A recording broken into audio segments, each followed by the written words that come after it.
Et si je vous disais qu'il est possible d'attirer naturellement ses clients, sans avoir à faire d'acquisition, sans avoir à mettre de budget média sur la table? Ça, c'est possible grâce à l'inbound marketing. Aujourd'hui, j'ai le plaisir de recevoir Cédric Costa, le roi de l'inbound marketing en France. Dans Make Sense, le podcast, il va nous parler des stratégies à mettre en place pour attirer ses clients sans effort. Je suis Maxence Vanderzolmen, fondateur de Make Sense for Digital et cofondateur de Mavericks Marketing. Et vous êtes dans Make Sense, le podcast du marketing, du digital et du marketing digital. C'est quoi selon toi les plus grosses erreurs que tu vas voir en inbound ou les pièges à éviter dans lesquels la majorité des gens vont tomber? Et notamment, je pense qu'il y a des gens qui nous écoutent qui faisaient pas du tout d'inbound, qui se disent tiens je vais essayer. Comment tu t'évites qu'ils se prennent les premières branches, les premières racines là, pour éviter qu'ils trébuchent et qu'ils continuent et qu'ils puissent démarrer? Tu dois pas faire une publicité ambulante, vraiment pas. Tu dois pas faire une publicité ambulante, tu vas fatiguer les gens. Tu vois, moi je pense sur cette partie contenu, moi je te dirais que c'est ça le piège numéro 1, tu vois, c'est de parler trop de toi trop vite. Mais ensuite tu as d'autres pièges, tu vois, je voulais quand même te donner 2 autres exemples. Sur la partie technique, un piège, c'est de considérer que l'outil que tu choisis va tout faire pour toi. Moi, j'aime bien dire que ta machine inbound, elle se construit d'abord sur le papier, en fait. Donc, c'est pas parce que tu prends HubSpot, qui est peut-être l'outil qui te permet d'aller le plus loin quand t'as des gros départements marketing et sales à aligner, etc., qui coûtent une blinde. En tout cas, j'ai construit mon business autour du fait que les gens allaient passer par la machine, qu'ils allaient être exposés à des contenus. Alors après, le fait de parler sur LinkedIn, il y a peut-être des gens qui vont directement me voir, pas passer par mes lead magnets et me contacter en DM sur LinkedIn. C'est possible aussi. Mais c'est la somme de tout, pour moi, qui constitue la démarche inbound. C'est la somme des leads qui arrivent directement par LinkedIn, la somme des gens qui arrivent par recommandation parce que tu as une réputation en tant que créateur de contenu, c'est ceux qui vont arriver par la machine directement, c'est ceux qui vont arriver par réseau. En fait, c'est l'ensemble de ça qui fait que tu vas réussir à avoir une stratégie qui te permet de te détacher de la prospection ou de te détacher, par exemple, des plateformes ou ce genre de choses. Ouais, et quand bien même, parce que t'en as qui vont dire oui, mais moi j'ai des clients qui arrivent via LinkedIn, etc.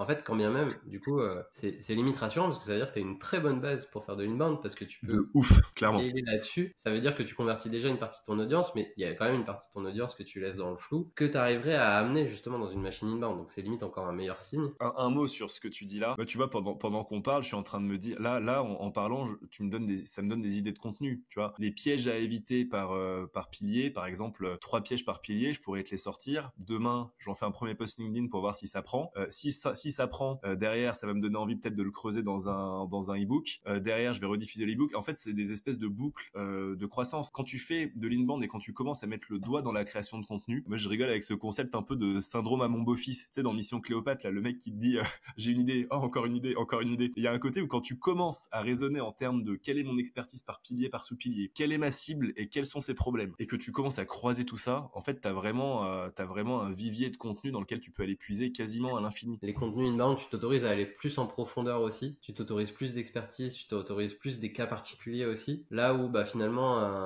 un post sur les réseaux, une vidéo YouTube, etc., t'es quand même soumis au jugement public des algorithmes, et donc tu peux moins te permettre d'aller dans la profondeur finalement et d'aller dans les cas très particuliers qui vont être finalement ce qui sert l'audience parce qu'ils disent tiens, on n'en parle jamais de ça, tiens, je vais aller voir, je suis curieux, on parle d'erreur, je vais absolument aller voir si c'est le cas, etc. Et donc, les personnes qui disent que les lead magnets ne servent à rien, j'ai juste envie de leur répondre une chose, c'est que un contenu que tu as créé format lead magnet peut se recycler en contenu ouvert, peut se recycler en un article de blog, peut faire une vidéo, peut faire un podcast. Donc, il y a un côté qui peut le plus, peut le moins. Si tu commences par manger la grenouille, entre guillemets, et que tu commences par un putain de e-book master de 80 pages comme ton Performance Max, derrière, ta vie va être beaucoup plus facile parce que finalement quand tu as fait ce e-book là, ça va être très simple de faire des plus petits contenus à partir des gros. Je vais citer mon ami Axel Kaletka qui a le podcast Le Café du Market et qui a une newsletter. Il faisait une édition de newsletter aujourd'hui où il parle d'une stratégie de contenu un peu qui elles viennent toutes des US à chaque fois, hein, les nouvelles strates de contenu, les nouveaux frameworks et tout. Lui c'est les 3 C. Alors c'est pas celui qu'on pense, c'est pas Café Club Caca, c'est autre chose. Et en gros ça veut dire, je sais plus ce que c'est les 3 C, mais tu crées un gros contenu par trimestre. Ensuite, ce gros contenu, tu vas le scinder en un plus petit contenu que tu vas shooter une fois par mois, par exemple. Et et à la fin, tu vas créer du snack content à partir de ce contenu master et tu vas shooter un post par jour. Bon, bah, toi, Performance Max, c'est un très bon exemple. T'as créé ce bête de contenu-là, tu dis t'as passé 3 mois dessus, bah, ça tombe bien. C'est ce qu'ils recommandent, les gens, de tous les trimestres, de faire un énorme contenu. Et après, tu vas pouvoir peut-être faire un petit ebook sur tes 3 parties de Performance Max. Tu vas pouvoir faire un lead magnet sur la partie 1, sur la partie 2, sur la partie 3. Et derrière, tu vas pouvoir continuer à faire du snack content où tu vas m'envoyer un post LinkedIn sur un paragraphe de la première partie du ebook. Tu vas me faire une vidéo YouTube sur un concept qui est dans la partie 2, chapitre 3, tu vois. Et tu vas pouvoir, avec un seul contenu, mais pas n'importe lequel, parce que t'as quand même 80 pages, donc évidemment qu'avec 80 pages de contenu, tu vas pouvoir recycler et faire des choses sympas. Si t'avais commencé en te disant, bon, je vais faire une petite vidéo de 2 minutes sur ci, bah, bon courage derrière pour arriver à dépiler ta strate de contenu, tu vois. Donc, créer des gros contenus au départ, poser ses piliers, poser ses offres, réfléchir à ce que pense ta cible. Derrière, c'est du pain béni pour poursuivre et pour ne jamais s'arrêter finalement en créa de contenu. Nous, on évolue pas mal du coup dans le monde de la formation maintenant. T'as des personnes qui vendent des formations où au final, tu le vois dans les sections commentaires, les gens disent « Ouais, mais en fait, c'est exactement la même chose que sur ta chaîne YouTube. » Oui, sauf que du coup, tu dois te palucher les vidéos du mec des 5 dernières années parce que c'est du conseil en photo, en vidéo, etc. Et que tout est pas éclaté, mais en tout cas, si tu veux avoir le plan de formation qui fait que tu vas avoir le raccourci, qui fait que tu vas avoir les bons éléments dans le bon ordre au bon moment, tu prends sa version payante. Et sinon, débrouille-toi avec son contenu gratuit. Et ça rejoint ce qu'on disait, il y a des gens, ils vont prendre que le contenu gratuit, ils vont essayer de faire eux-mêmes, etc. Et en fait, c'est pas grave, mais t'achètes le raccourci, t'achètes l'implémentation, t'achètes la discussion avec la personne. Et au final, t'achètes pas tant que ça la connaissance. Là où effectivement c'était peut-être plus le cas, mais on est quand même dans une ère d'internet où tout est plus ou moins dispo, etc. T'as moins de secrets d'état, surtout en marketing, comme tu dis. Au final, il n'y a pas de secret, il n'y a pas de hack, il n'y a plus de hack en tout cas. C'est plus l'époque du growth hacking, machin, où il y avait déjà pas mal de conneries. C'est vraiment les raccourcis que tu vas mettre en payant et finalement la diffusion que tu vas mettre en gratuit. Il y a 2 écoles quand même, au-delà des contenus, tu parlais des contenus ouverts, contenus fermés. Juste pour rappel, du coup, contenu ouvert, on n'a pas besoin de laisser son mail ou des infos pour y avoir accès. Contenu fermé, il est caché derrière un formulaire de contact, ou en tout cas on doit laisser son adresse mail et peut-être quelques infos, profession, etc. selon comment la personne a set up le formulaire. Mais en tous les cas, est-ce qu'on est dans une logique de don permanent? On donne tout, on demande jamais rien? Ou est-ce que finalement on donne et au bout d'un moment on va quand même nous demander un petit truc, on attend qu'ils viennent vraiment, tu vois, t'as stratégie pot de miel, ou est-ce que finalement quand ils ont quand même vidé les 3 quarts du pot, tu vas quand même leur dire mec, c'est bientôt la fin du pot là. J'adore, non mais alors, j'adore la manière dont tu le présentes. T'as deux écoles en fait, t'as 2 écoles je pense en inbound.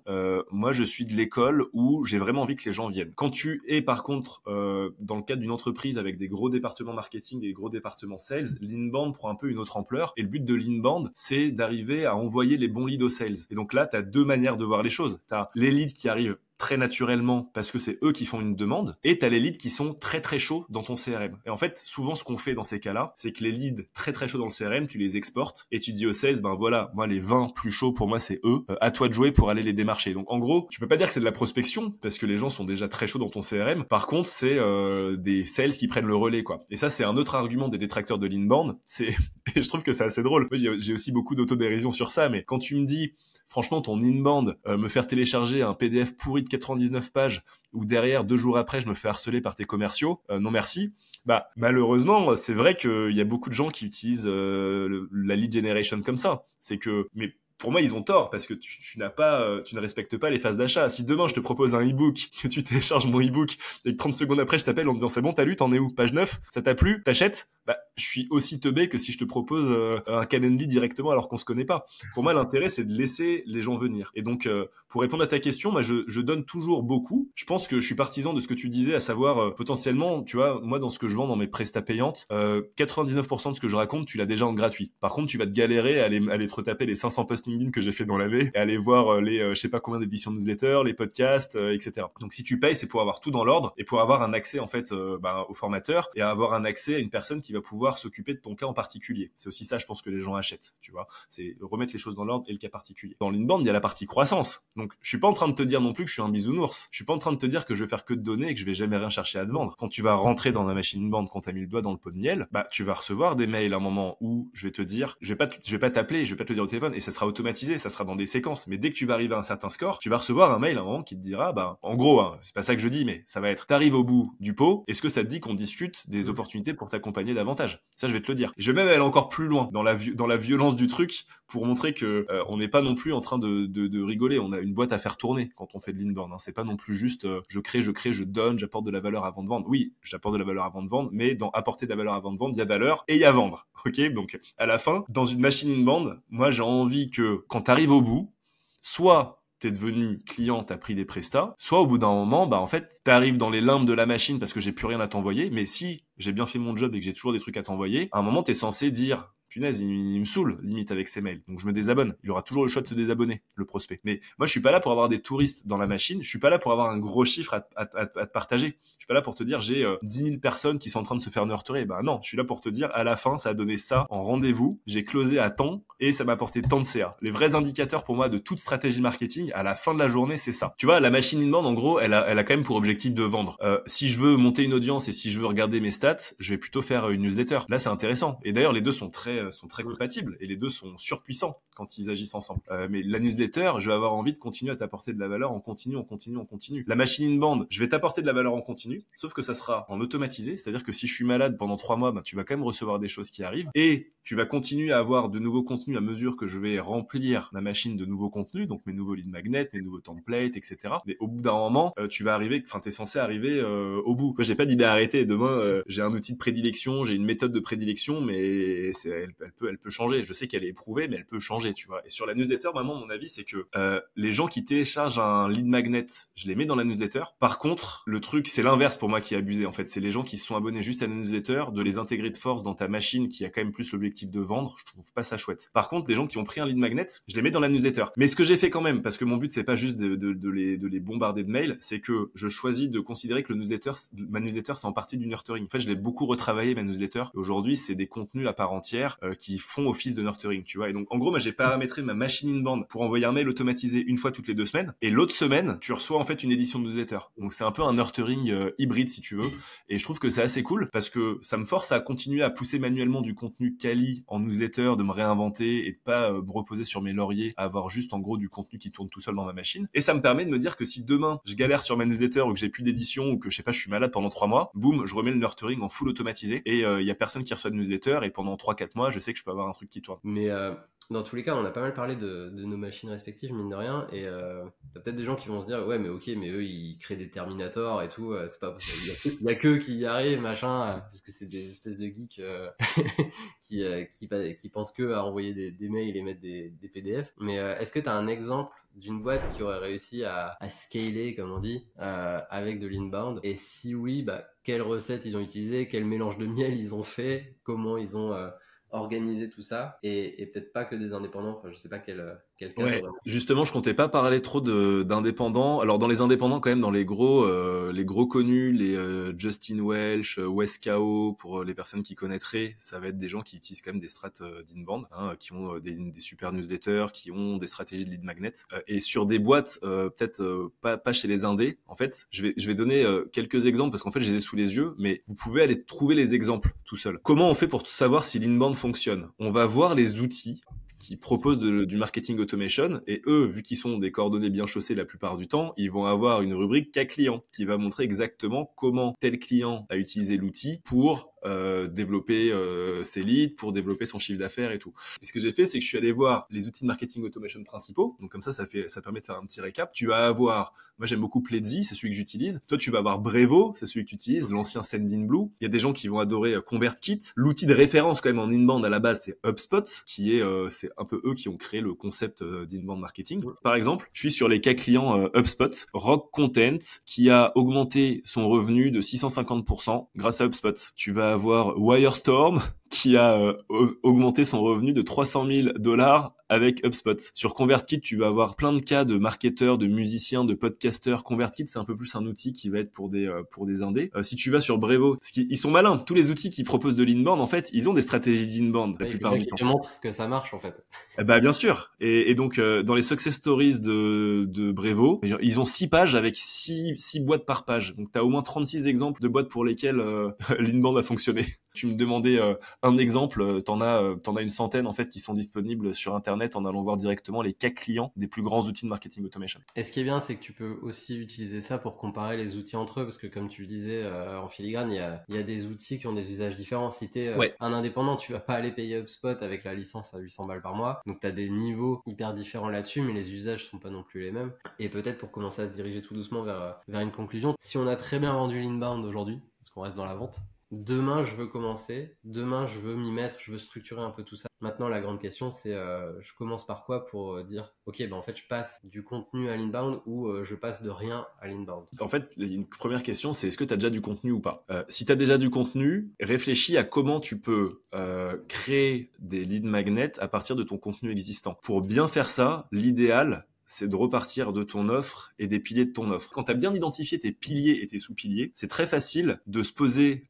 les questions principales que se posent tes prospects sur ce sujet-là. Par exemple, une autre manière de voir les choses, c'est de te dire, ok, tu me parles de contenu pour ta strat inbound. Quelles sont les questions qu'on te pose le plus sur le contenu? Moi, une question qu'on va me poser le plus, c'est celle que tu m'as posée, c'est par où je démarre.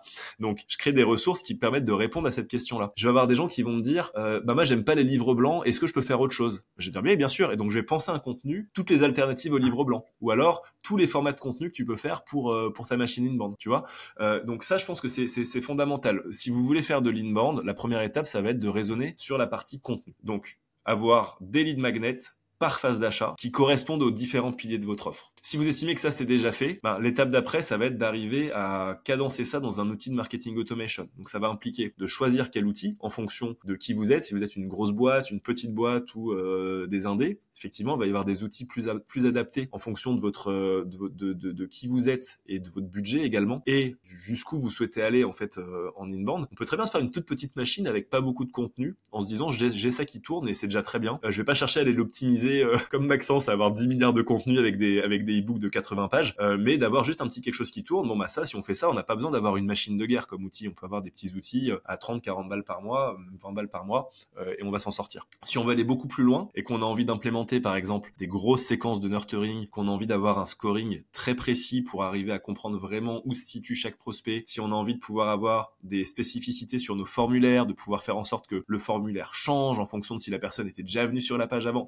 Il y a énormément de choses à faire en inbound. Donc, le choix de l'outil va permettre de savoir jusqu'où vous souhaitez aller. Et ensuite, une fois que vous avez fait ça, vous avez votre contenu, que vous l'avez mis sur votre machine, la question c'est comment je fais en sorte de progresser sur mes leviers d'amplification. Donc tu donnais l'exemple de quelqu'un qui est déjà fort en SEO, peut-être qu'une personne très forte en SEO, elle va pouvoir capitaliser sur son site pour essayer de transformer le trafic en lead, donc rajouter par exemple des bannières ou des choses comme ça sur une page de blog, peut-être créer une page de ressources, ce genre de choses. Peut-être que quelqu'un qui est déjà très fort sur LinkedIn va pouvoir se dire je me mets à la prospection, donc on va aller explorer de nouveaux leviers une fois qu'on a fait tout ça. T'as aucune barrière à l'entrée en fait sur l'inbound. Tu poses justement de quoi tu peux parler et tu peux démarrer avec un contenu de check et puis c'est parti. C'est déjà un minimum viable machine inbound.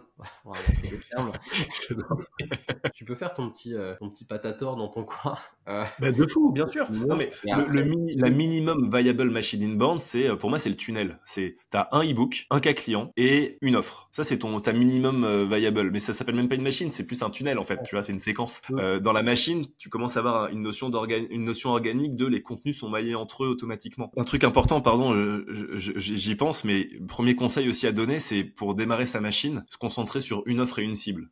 Ça c'est mieux parce que comme ça permet de visualiser un tunnel qui est simple. Et en fait derrière, si tu as une offre, une cible et que tu commences par ta petite séquence 1-1-1, donc un e-book par rapport à mon offre, je prends les piliers, un cas client, j'ai réussi à le faire chez quelqu'un et je te propose un rendez-vous. Tu pourras derrière, en fait, en inbound, commencer avec un jeu de formulaire, de conception dans ta machine, à créer un espèce de triage où tu auras, par exemple, un formulaire au départ qui te demande à quelle cible tu corresponds ou quelle est l'offre qui t'intéresse le plus et tu pourras rediriger les gens dans les bons parcours. Ça, c'est l'étape un peu évoluée. Mais au tout début, une offre simple, une cible, un tunnel et déjà, ça change la vie par rapport à de la prospection froide, on va dire. Je trouve la même chose, même côté e-commerce, côté retail et autres, quand tu mets en place des CRM, les gens veulent faire des usines à gaz parfois, alors qu'ils ont juste besoin d'une segmentation RFM et juste ils voulaient réinventer la roue. Sauf qu'en fait, on n'est pas là pour réinventer la roue, en fait. On est là pour générer du chiffre, transformer des prospects et pas essayer d'avoir la plus belle machine. C'est pas le salon du tuning de la machine inbound, en fait. Pour continuer à s'améliorer, à peut-être rester en bonnes vibes, en tout cas pour ceux qui veulent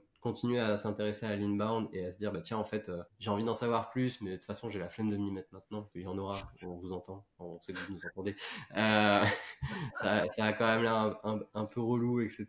Je suis pas prêt, le fameux je suis pas prêt, on l'a beaucoup aussi. Est-ce que finalement te suivre sur différents réseaux, tu nous parlais de LinkedIn, ça paraît être une très bonne idée, on mettra le lien de ton profil de toute façon en description de l'épisode, mais tu peux nous rappeler rapidement où est-ce qu'on peut te retrouver, comme ça je pense que c'est la meilleure façon de conclure, parce que comme on dit, il n'y aura pas de conclusion parce que ce n'est jamais fini, c'est sans fin, ma foi, mais c'est peut-être plus digeste si on continue de te suivre sur tes différents formats. On te retrouve où dans les prochaines semaines, les prochains mois? Ouais, bah carrément. Alors, j'aime bien ce que tu dis, c'est que vous ayez le temps, l'envie ou pas le temps, pas l'envie. En tous les cas, vous pouvez vous abonner à la newsletter James Inbound. Vous pouvez aller voir les ressources disponibles sur le site jamesinbound.com pour commencer à vous faire votre idée de l'inbound, si c'est pour vous, si c'est pas pour vous. Si vous avez envie d'en faire avec moi, si vous me trouvez pas trop con ou si vous aimez bien mon humour, vu que j'aime bien faire des blagues. Et puis, j'ai envie de dire, si vous faites ça, vous verrez si j'arrive à vous closer ou pas. Il y a un côté où, si vous voulez monter une machine inbound, regardez déjà par exemple ce que je fais, regardez ce que Maxence fait, et puis demandez-vous si c'est quelque chose qui vous parle. Est-ce que vous aimez recevoir ce type de mail? Est-ce que vous trouvez que la valeur apportée est suffisante? Est-ce que vous trouvez... Enfin voilà, j'ai envie de vous dire, mettez le doigt dans le pot de miel et vous verrez bien ce qui se passe. Donc ça, c'est sur les ressources, et derrière, vous pouvez me retrouver sur LinkedIn, Cédric Costa. Et s'il y a des freelances, des indépendants parmi les personnes qui nous écoutent, j'ai également une newsletter sur le freelancing qui s'appelle Merlan Free. Voilà. Et Merlan Free et James Inbound sont 2 newsletters sur Substack. Si ça vous paraît pas trop con ce qu'on a dit là pendant cet épisode, bah continuez l'exploration en fait, et j'aime bien cette idée d'aller voir comment justement nous on fait et de se dire bah ok, bah si ça vous parle, go, et puis contactez Cédric. Et dans tous les cas, vous allez apprendre plein de choses, et c'est quand même un levier qui est encore un peu sous-exploité, et il y a tellement de gens qui l'utilisent mal qu'en fait il y a encore largement la place de trouver des clients avec ça, là où pour le coup bah on dit que LinkedIn, dans l'exemple, est saturé, Insta est saturé, le paid, c'est cher maintenant, etc. Bah, en fait, l'inbound, dans tous les cas, quelques réseaux qu'on utilise, on le redit, mais ça peut venir se greffer on top, et c'est pas un levier qui va se mettre en parallèle, en fait. Ça va permettre de catalyser tout ça. Et ça, pour le coup, il y a encore potentiellement un avantage concurrentiel à aller chercher, à mon avis. Donc, on mettra de toute façon tous les liens en commentaire ou en description de l'épisode. Donc, suivez Cédric, allez voir les ressources, et puis Cédric, on te retrouve très très vite pour des actus assez brûlantes, je pense. Merci beaucoup Maxence, c'était trop bien. Merci à toi. Salut Cédric. Merci à toi, et franchement le pitch final, très très fort, hein. Je vais te le piquer je pense. Écoute, avec grand plaisir. Si tu veux continuer à muscler tes compétences en marketing digital, abonne-toi à la chaîne et on se retrouve très vite pour de nouvelles vidéos.